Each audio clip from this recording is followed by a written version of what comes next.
author of the coming book, Confronting Evil, which I think is an apt title for our conversation tonight. Bill, would the world be better off if the Ayatollah and his regime was gone? Sure. Everybody knows that. World be better off if Putin was gone, and probably Xi. But you got to be realistic. So earlier today, very briefly, I texted with President Trump. He doesn't want to use American air power at this point because that would cause some problems with China and Putin. He would rather have the Iranians surrender, which he believes they will. Now, that's what he believes, that the mullahs are through. They will have to sign a deal. The deal will be that the weapons inspectors go in to all of the places that are working on the nuke. They identify what they have, and then the Iranians themselves, under the supervision of the United Nations, would destroy a lot of their arsenal. That's what the deal would entail. Okay. Mullahs don't want to do that, obviously, but President Trump believes that will happen. And the Why does he believe he can trust the Iranians? It's not a matter of trust. This is going to happen real fast, so that the weapons inspectors would be in there. They would identify what's happening, and then the mullahs would be ordered to destroy it on the spot. If they didn't, then the B-17s would go up. Now, the signal that the mullahs got, that they're panicking about, is the flight out of Tehran. And that's why the president mentioned it. Get out of town. So there are about 10 million people in town. Their lives are disrupted. They are afraid. They don't like the mullahs anyway, most of them, particularly the younger Persians. They don't like the mullahs. The mullahs now are sensing their army may turn on them. And it's entirely possible that would happen. So what President Trump's strategy is to play this out a little longer, because Israel is getting stronger while Iran is getting weaker. You just said they're running out of ordnance. They can't replace it. We're also having food shortages. Tough to get food in there now. And Iran does not grow enough food to feed its population. A lot on the table. And the signals are coming from the mullahs now. We're serious. Now we'll make a deal, according to the president.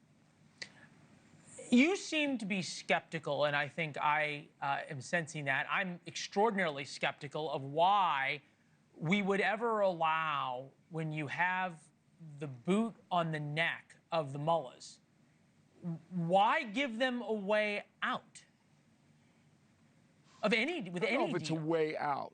Oh, come on! It allows them to stay in power. Well, for how long? Any longer than they need to is a loss. NATO and the United States believe that the Iranian people are going to overthrow that government. They would rather have that happen than ignite worldwide terrorism. Remember, if you go in, all right, with American bombers, that's really going to jack up the terror potential against this country. We're not afraid. I mean, the American government, but if we can avoid that, it's better. And also, you think that the terrorists, Putin. You think the terrorists now are not going to do something because our bombers haven't been there and they hate us just a little bit less because we're only supporting Israel defensively rather than offensively? Come on. No, I wouldn't say that, but there is more of a chance that people would become emotional in those precincts and act out quicker than they might. Okay, so, but isn't the flip side of that? The flip side of that is we're at the point where after 50 years we could finally get rid of the Ayatollah. We could finally get rid of the thing, the tyrannical genocidal regime in Iran that has been causing the enormous loss of life, the strife in the Middle East, the terrorism in the Middle East. President Trump figured out in his first term, Iran is the problem, not the Israelis and not the Palestinians. Iran is the problem. You have a chance to get rid of the Ayatollah.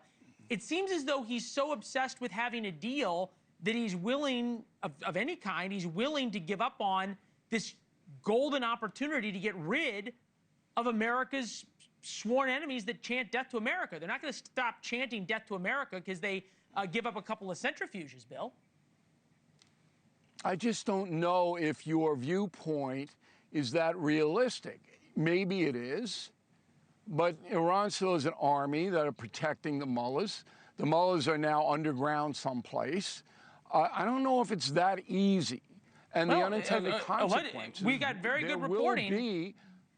We got very good reporting that Israel was told not to take out the Ayatollah, that Trump wouldn't. I want to bring you back to 2015. 10 years ago today, when Trump came down the golden escalator, you interviewed him. You asked him about what to do about ISIS. Right. Take a listen.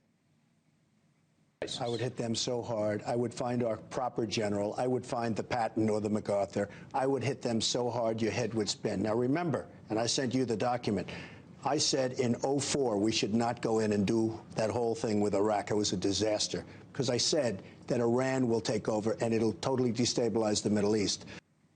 So he was right about the dangers of Iran, but I think he was also right about how you have to deal with terrorists and with somebody like Iran. Leland.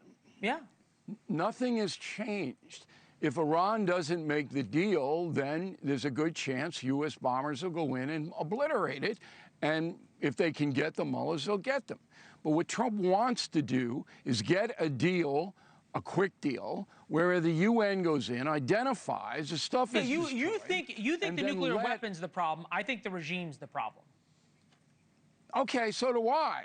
But all of the horror that the Persians are experiencing now isn't going away. It's if you end the regime, it would. Away. You don't think if you ended the regime, it would? No. Okay. Yeah, well, I don't know who replaces those people, but I agree with you. It can't be worse. But what I'm trying to tell you is that there is a prong going in from the United States, not Israel. If Israel could kill them, they'd kill them and blow the whole place up. So people ought to know that. But from the United States, there is, we can get what we want, regime change, destroy the nukes, without using American military. Yeah, I think you may be right about that. Now, there's a clock on it. There's a clock on it. There's also a clock on this segment, but I'm extending it because I want you to tell me what's going to happen in the next 24 hours when Trump comes back to Washington. Well, he's going to come back, and they're going to evaluate what exactly the mullahs are offering through the third party. I believe it's the Swiss ambassador, okay? That's always the way the stuff goes. And Trump and his cabinet will look at, okay, here's what their posture is now. See, what the mullahs say publicly and what Axios and all these other dopey, I mean, they don't know. And they talk to some third-level person who doesn't know. I know, because I talk to the guy, all right? So they're going to come back and they're going to say, all right, here's what they're offering. And Trump is going to go yes or no on the negotiations. He'll probably send a missive back saying, this is what you have to do. Because he's got to sell it to Netanyahu, who's not an easy sell. No. Okay? That was the problem. No. I want to tell you one thing. I was involved with that hostage release in December. I was right in the middle of that, okay? And the guy that was holding that up was Netanyahu.